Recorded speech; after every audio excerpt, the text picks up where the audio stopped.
Sa simula ng kwento, may dalawang bus na puno ng mga babaeng estudyante na papunta sa kanilang paaralan. Isa sa mga pasahero si Mitsuko, isang tahimik na dalaga na abalang nagsusulat sa kanyang maliit na kwaderno.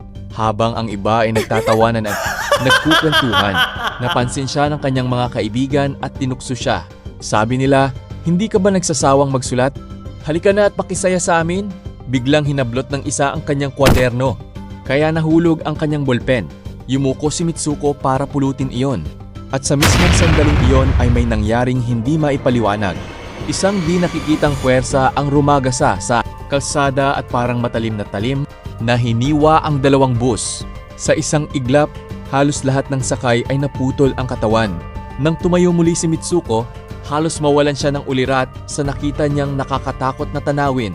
Napagtanto niyang nakaligtas lamang siya dahil nakayuko siya nang mangyari ang trahedya. Nanginginig sa takot, agad siyang bumaba ng bus at nagsimulang tumakbo palayo. Hindi nagtagal, nalaman niyang ang pumapatay sa lahat ay walang anyo. Ang mismong hangin ang tila naging nakamamatay na sandata. Habang hinahabol siya nito, sumisigaw siya ng tulong at tumatakbo ng buong bilis. Sa kanyang pagtakbo ay nakita niya ang 4 na estudyanteng nasa unahan. Sumigaw siya upang yumuko ang mga ito. Ngunit huli na ang lahat. Tinamaan sila ng mahiwagang hangin at isa-isang bumagsak. Sa kabutihang palad, may isa siyang nagawang mailigtas bago tuluyang umatake ang kakaibang puwersa. Makalipas ang ilang sandali, may nakita silang grupo ng mga babaeng nagbibisikleta. Sinubukan nilang balaan ang mga ito, ngunit hindi rin sila nakaligtas sa mabagsik na hangin. Isa-isang bumagsak ang mga nagbibisikleta habang walang awang dumaraan ang di nakikitang panganib. Nakakalungkot, maging ang babaeng nailigtas ni Mitsuko ay hindi rin nakaligtas kalaunan. Dahil dito, lalo siyang natakot at nagpatuloy sa pagtakbo ng walang direksyon. Pagdating niya sa isang ilog, lalo siyang kinilabutan. Punong-puno ito ng mga bangkay. Hudyat na marami na ang naging biktima ng misteryosong puwersa. Kumuha siya ng malinis na damit mula sa isa sa mga bangkay at nagpalit bago muling naglakad. Sa huli, narating niya ang isang paaralan na tila normal ang lahat. Maraming babaeng estudyante ang naglalakad at nag-uusap na parang walang nangyaring sakuna. Habang naguguluhan si Mitsuko, nilapitan siya ng kanyang matalik na kaibigan na si Aki at masayang binati. Dahil sa sobrang pagkabigla, natanong pa ni Mitsuko kung siya nga ba talaga ang kanyang kaibigan. Hindi niya maunawaan kung bakit tila buhay na muli ang lahat. Ipinakita rito kung gaano kalalim ang samahan ni na Mitsuko at Aki. Ngunit nang biglang umihip ang malakas na hangin, muling bumalik ang takot ni Mitsuko. Agad siyang tumakbo papasok ng gusali, dahilan upang magtaka si Aki. Sinundan siya ni Aki at paulit-ulit siyang tinanong kung ano ang nangyari. Sa wakas ay ikinuwento ni Mitsuko ang lahat kung paano pinatay ng kakaibang hangin ang halos lahat ng kanyang mga kaklase.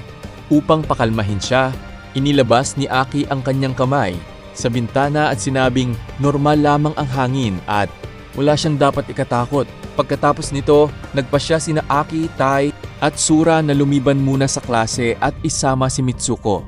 Habang palabas sila ng silid, sinubukan silang pigilan ng kanilang guro, ngunit hindi sila nakinig at dumiretso sila sa isang lawa na nasa gitna ng kagubatan. Doon ikinuwento ni Aki kina Tai at Sura ang naranasan ni Mitsuko. Matapos marinig ang lahat, sinabi ni Sura na maaaring nanggaling si Mitsuko sa ibang realidad. Ipinaliwanag niyang may napakaraming magkaibang bersyon ng mundo. Bilang halimbawa, naghagis siya ng bato sa lawa at sinabing maaaring sa ibang realidad ay hindi niya ito ginawa. Biglang lumitaw ang isang dambuhalang buwaya at nilamon si Tai. Ngunit ilang sandali lang ay muli itong lumitaw na parang walang nangyari. Ipinaliwanag ni Sura na sa ibang realidad maaring namatay si Tai, ngunit sa mundong ito ay ligtas pa rin siya. May napansin silang isang kama malapit sa lawa, kaya nagsimula silang maglaro gamit ang mga unan nito. Habang masaya silang naglalaro, napansin ni Mitsuko ang dalawang babaeng nakatingin sa kanila mula sa malayo. Ang isa ay nakasuot ng damit pangkasal, ngunit ilang saglit lang ay bigla silang naglaho. Dagdag pa ni Sura, nakatakda raw ang kapalaran ng bawat isa, ngunit maaari itong mabago kung gagawa sila ng bagay na imposibleng mangyari sa ibang realidad. Pagbalik nila sa paaralan ay nagsimulang panibagong klase. Napansin ni Mitsuko ang isang unan sa tabi ng kanyang upuan. kaya yumuko siya upang pulutin ito. Sa mismong sandaling iyon, biglang naglabas ng mabigat na baril ang kanilang guro at walang habas na pinaputukan ang buong silid-aralan. Nang tumayo si Mitsuko, nakita niyang halos lahat ng kanyang kaklase, kabilang si Aki, ay wala ng buhay. Napagtanto niyang muli siyang nailigtas ng pagkakataon dahil nakayuko siya nang magsimula ang pamamaril. Lumapit ang guro at galit na sinabing, "Naglakas loob kang lumiban sa klase ko. Handa ka na bang sumunod sa kanila?" Sakto namang dumating sina Tai at Sura upang iligtas si Mitsuko. Ngunit bago pa sila makatakas, may isa pang guro ang lumitaw at agad na pinabagsak sina Tai at Sura. Wala nang nagawa si Mitsuko kundi tumakbo kasama ang ilan pang natitirang estudyante palabas ng paaralan habang patuloy silang hinahabol ng mga guro. Sa wakas ay nakalabas sila ng bakuran ng paaralan. Ngunit habang tumatakbo, nadapa si Mitsuko.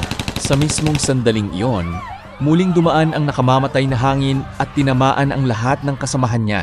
Nang humupa ang lahat, si Mitsuko na lamang ang natitirang buhay. Wala na siyang ibang nagawa kundi pagpatuloy ang walang katapusang pagtakbo. Umaasang makakatakas siya sa bangungot na patuloy na humahabol sa kanya. Sa kabila ng lahat, nakatakas si Mitsuko at nakarating sa himpilan ng pulis sa bayan. Doon ay sinalubong siya ng isang babaeng pulis at agad niyang ikinuwento ang lahat ng kanyang pinagdaanan.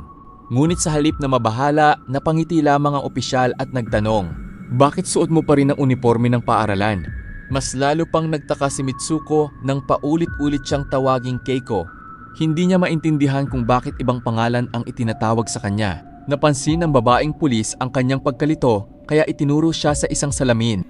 Nang makita ni Mitsuko ang sariling refleksyon, halos hindi siya makapaniwala dahil tuluyan nang nagbago ang kanyang muka. Sinabi ng pulis na magsisimula na ang seremonya saka isinakay si Mitsuko na ngayon ay kinikilalang Keiko sa sasakyan ng pulis. Habang bumibiyahe, nalaman niyang siya pala ay ikakasal. Habang dumaraan sila sa mga lansangan, binabati siya ng mga tao na tila isang tunay na nobya. Pagdating sa lugar ng kasal, nakita niya ang matalik niyang kaibigang si Aki. Agad niya itong nilapitan at nagtanong kung ano ba talaga ang nangyayari. Mahinang bumulong si Aki, "Huwag kang magsalita, may kumokontrol sa ating lahat. Sundin mo lang ang sasabihin ko at tutulungan kita." Tumango si Mitsuko at pumayag. Pagkatapos noon, tinulungan siya ni Aki na isuot ang damit pangkasal. Maya-maya, pumasok ang ilang babae at sinimulang pagtawanan si Mitsuko. Hindi na napigilan ni Aki ang kanyang galit, kaya isa-isa niyang pinaslang ang mga ito. Bago sila lumabas papunta sa seremonya, inabot ni Aki kay Mitsuko ang isang basag na bote na matalim ang gilid. Pagpasok ni Mitsuko sa bulwagan ng kasal, laking gulat niya nang makita na sa halip na lalaking ikakasal ay isang nakatayong kabaong ang nasa harapan. Sa loob nito ay may taong nakasuot ng malaking maskarang baboy. Napasigaw siya sa takot, ngunit naalala niya ang basag na bote na ibinigay ni Aki. Ginamit niya ito upang saksakin ang taong nasa kabaong. Dahil dito nagkagulo ang buong seremonya. Nagtakbuhan ang mga tao habang sinamantala nina Mitsuko at Aki ang pagkakataong makatakas. Ngunit hinarang sila ng dalawang babae na dati nilang guro sa paaralan. Nagawa pa rin nilang labanan ang dalawa at tuluyang nakatakas. Paglabas nila, napagdesisyonan nilang maghiwalay ng direksyon upang mahirapang hulihin silang pareho. Habang walang tigil na tumatakbo si Mitsuko, muli niyang nasilayan ang sarili sa isang salamin. Muli na namang nagbago ang kanyang anyo. Sa pagkakataong ito, suot na niya ang uniforme ng isang marathon runner. Bago pa niya maunawaan ang nangyayari, isang babae ang lumapit at tinawag siyang Asumi. Doon niya napagtantong isa na naman siyang bagong katauhan at isa na siyang kalahok sa isang marathon. Kaya napilitan siyang tumakbo kasabay ng iba. Habang nasa karera, nakita niya sina Taiko at Sora, ang mga kaibigang namatay noon sa paaralan. Hindi nagtagal ay dumating din si Aki at nakisabay sa pagtakbo. Gumaan ang pakiramdam ni Mitsuko nang makita siyang muli. Ngunit agad nilang napansin ang isang lalaking may maskarang baboy kasama ang dalawang babaeng guro na humahabol sa kanila. Sumigaw si Sora kay Mitsuko, "Kailangan mong makaalis sa mundong ito kahit anong mangyari." Sinabihan naman siya ni Aki na tumakas sa pamamagitan ng bakod. Habang patuloy siyang tumatakbo, napunta si Mitsuko sa isang lugar na kahawig ng abandonadong kuweba. Doon ay nadatnan niya ang maraming estudyanteng nakasuot pa rin ng uniforme. Biglang inatake siya ng isa sa mga babae at sumigaw, Kapag nabuhay ka, kaming lahat ang mamamatay. Sa tamang oras ay dumating si Aki at pinatay ang babaeng umatake. Bago isinama si Mitsuko sa loob ng kuweba. Sa loob, sinabi ni Aki na isigaw niya ng malakas ang sarili niyang pangalan. Sinunod iyon ni Mitsuko. Ilang sandali pa, unti-unti siyang bumalik sa kanyang tunay na anyo. Pagkatapos ay pinakita ni Aki ang isang kable na nakatanim sa kanyang kamay at sinabi kay Mitsuko na hilahin iyon upang makaalis sila sa mundong iyon. Ngunit nagatubili si Mitsuko. Natatakot siyang baka ikamatay iyon ni Aki. Dahil dito, sinabi ni Aki ang buong katotohanan. Ipinaliwanag niyang ang mundong kinaroroonan nila ay isa lamang katang-isip. May taong nagdala sa kanila roon at patuloy silang papatayin hanggat walang nagbabago. Si Mitsuko ang pangunahing karakter, kaya nasa kanya ang susi upang matapos ang lahat. Sinabi rin niyang kapag hinila ang kable, makababalik siya sa totoong mundo. Habang makararating naman si Mitsuko sa huling yugto. Sa huli, napilitan si Mitsuko na hilahin ang kabel mula sa kamay ni Aki. Pagkahila niya rito, biglang nahati sa dalawang bahagi ang katawan ni Aki. Kasabay nito ay bumukas ang isang malaking tarangkahan. Pumasok si Mitsuko at napunta sa isang mundong tanging mga lalaki lamang ang naroon. Masaya nilang nilalaro ang isang marahas na 3D survival horror game na tinatawag na Tag. Sa larong iyon, sina Mitsuko, Keiko at Izumi ang mga karakter na maaaring gamitin. Nakapaskil pa ang malalaking larawan nilang tatlo. Dahil dito, tuluyang natulala si Mitsuko. Maya-maya ay nilapitan siya ng isang binata at sinabing, "Galing ka sa hinaharap." Pagkarinig nito ay nawalan siya ng malay. Nang magising siya, napunta siya sa isang lugar kung saan maraming babae ang nakalagay sa mga lalagyang parang mga manikin. Habang naglalakad pa siya, nakita niya ang isang matandang lalaki na naglalaro ng parehong laro kung saan si Mitsuko ang pangunahing karakter at nalampasan na ang iba't ibang pagsubok. Pagkakita sa kanya, sinabi ng matanda, "Ako ang lumikha ng larong ito. Nasa hinaharap ka na ngayon. 150 taon na ang nakalipas, naging kaklase kita at lihim kitang minahal." Ipinaliwanag niyang matapos mamatay si Mitsuko ay kinuha niya ang DNA nito.